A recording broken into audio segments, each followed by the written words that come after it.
aking tangan-tangan. Mga pangako mo sa'kin di ko mabitawan, at ang gulo ng isip ko palagi sa gabi. Lagi sumisingit na meron kang katabi. Tanging kasama ko yung siyalak at kape. Dasal na sana ito na ang pinakahuli, na ayan mo na lang ako na lumuluha. Pagmamahal at atensyon mo ay di ko makuha. Ano ba tayo? Bakit ang labo? Di pa manalo pag nakikipagtalo. Hiwalayin ang sagot mo pag hindi ka nasunod. Lahat ng kasalanan ko'y agad ibubuod. Pag ganun ang nangyayari ayaw na lang sumagot.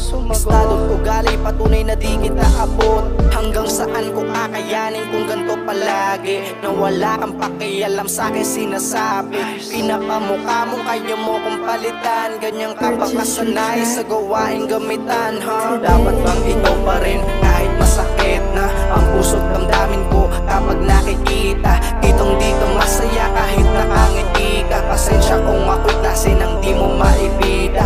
Dapat bang ikaw pa rin kahit masakit na ang puso't damdamin ko kapag nakikita kitong di ka masaya kahit nakangiti ka? Pasensya kung ako'y klase nang di mo maibida. Lumipas ang ilang linggo at mga Sabado, wala ka pa ring sagot sa mga pagtawag ko. Nung sinabi kong ayaw ko na dahil nagtatampo, mas pinaramdam mo lalo sa'kin na mas ayaw mo. Nakakatawa na lang din diba kung iisipin, andito pa rin ako't nanatiling matiisin sa taong tingin nata sa'kin ay isang alipin. Imbis na magsisi mas pinili pa akong sisihin. Ikaw lang kasi nagparamdam ng ganito, kaya di mo masising gusto ko sa tabi mo.